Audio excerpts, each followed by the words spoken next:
Hello everyone, thank you so much for joining me and I hope I find you well. Now let's take a look at what is in the news today. Today is the 21st of February 2023 and it's a holiday in Zimbabwe. Today Zimbabwe commemorates the National Youth Day, which also falls on the birthday of the late President R.G. Mugabe. Mugabe would have turned 99 years today. Okay, now this holiday came to be in 2007. This is when it was declared a national holiday. Before then, it was commemorated, during the celebrations of President R.G. Mugabe as the February 21st movement. Okay, so there are a lot of programs that have been put in place, but the main one is going to be happening in Matebelelen South at Lupane State University, where the President Emmerson Mnangagwa is going to be the guest speaker. And today the theme for this celebration is all about fighting substance abuse. Okay, but then let me just take you back, okay, to a speech that was made by President R.G. Mugabe when he was still alive, when he was celebrating his 93rd birthday. And until I come back again, my name is Ziki. Please take care. Sure, some years back, a palmist once read your palm and predicted that you will live up to 100 years, Makorezana. But almost every year you come across the so-called prophets proclaiming that President Mugabe is going to die on this date and that date. But you are here, you are alive. What would you want to say to these so-called prophets as you celebrate 93 years? So-called prophets, why don't you say prophets of doom?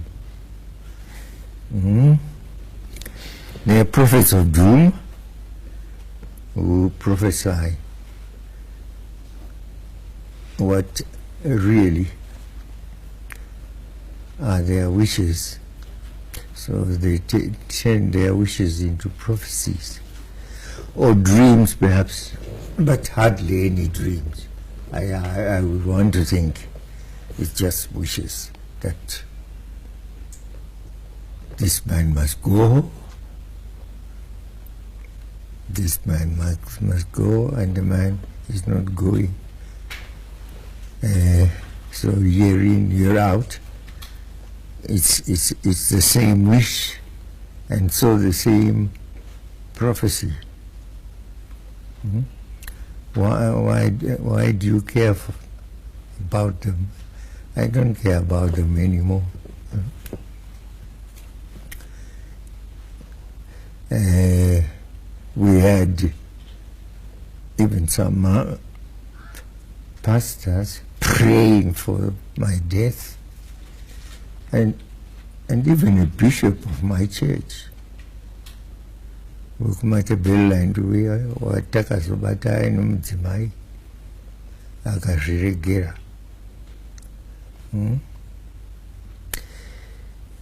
So you get such people in society.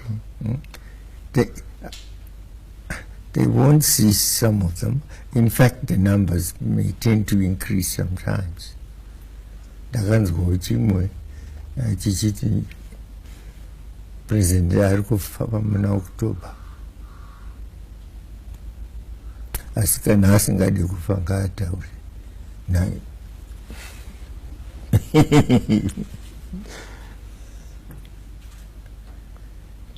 So there it is. I don't pay much attention to them at all. Meanwhile, Your Excellency, there have been calls for you to step down on account of your age. And how do you answer such calls, including from non-Zimbabweans like Julius Malema? Do you listen anything from Malema?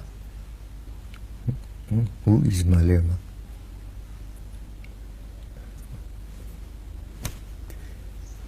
The call to step down must come from my party. My party at Congress, my party Central Committee. I'll step down. But then what do you get? It's the opposite. They want me to stand for elections. They want me to stand for elections everywhere in the party.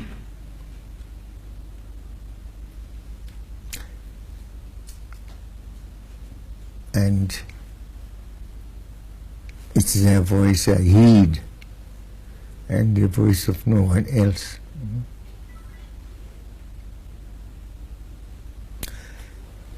Of course, if I feel that I can't do it anymore, I'll say so to my party, so that they relieve me. But for now, I think I can't say so. And even if I might feel I wanted to rest, but with, you know, that volume of wishes for the president to stand the number of people who would be disappointed is galore, and I don't want to disappoint them. More so that the majority of the people feel that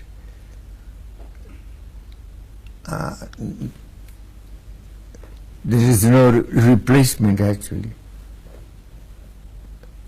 no successor who to them is accessible, is acceptable, as acceptable as I am. But the people, you know, would want to judge everyone else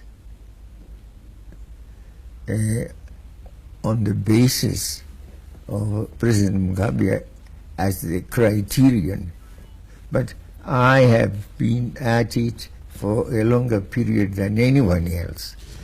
And leaders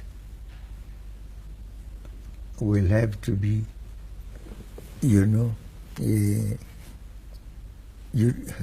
as it were, given time to develop and to have that ability to meet with the people and to be judged by the people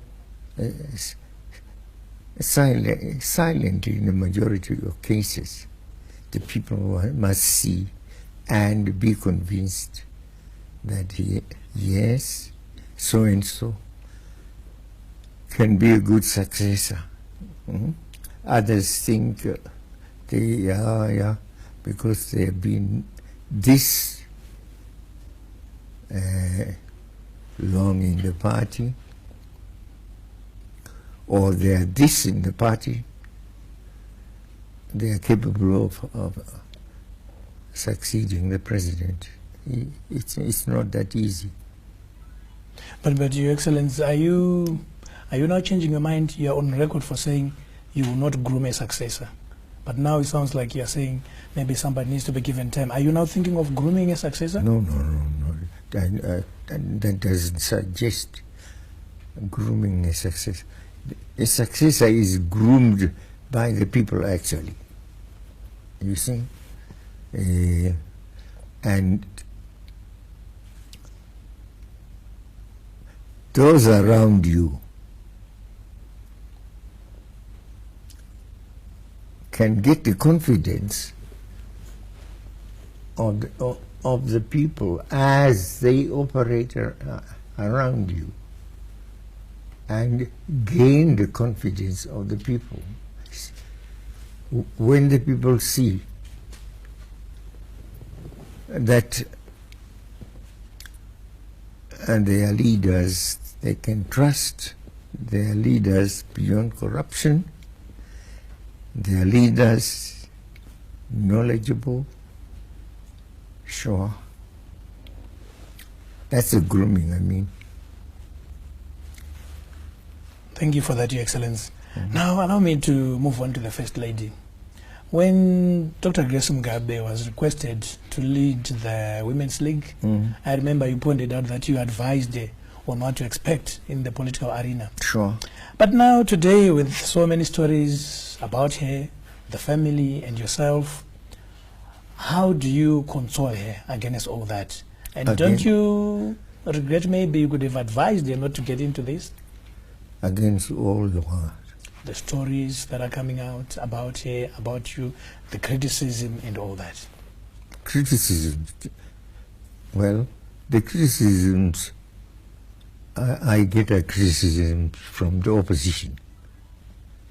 From the party, well, there have been a few criticisms from Nanam Changwa and so on and so forth, who,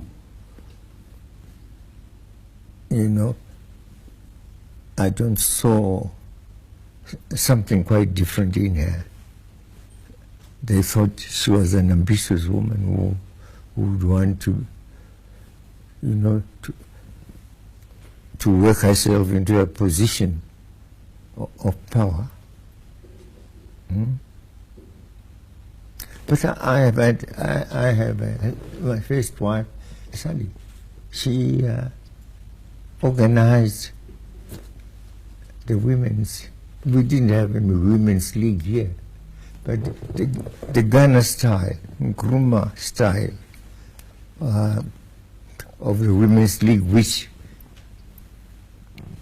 gained, you know, acceptance in our region, was introduced by my wife and others in Zimbabwe. My late wife, I mean. But in fact, people were saying, the leaders must not disallow their wives from participating in politics. We want their wives to lead us. But what you get nowadays from some quarters is that the leaders' wives should not participate in politics. Why not? Why not? I don't know what criticisms you are referring to. She's very accepted, very much accepted by the people. I thought you saw her on television today. Yes, I did, Excellency. The media tends it's fireworks, isn't it? Yes, it is. Yeah, sometimes the media tend to write so many stories. And when she's facing all that, how do you comfort her as a seasoned politician? I've got to know what you mean. She's well seasoned now. She's a very strong character. That's okay, Excellency. Let's move on from the family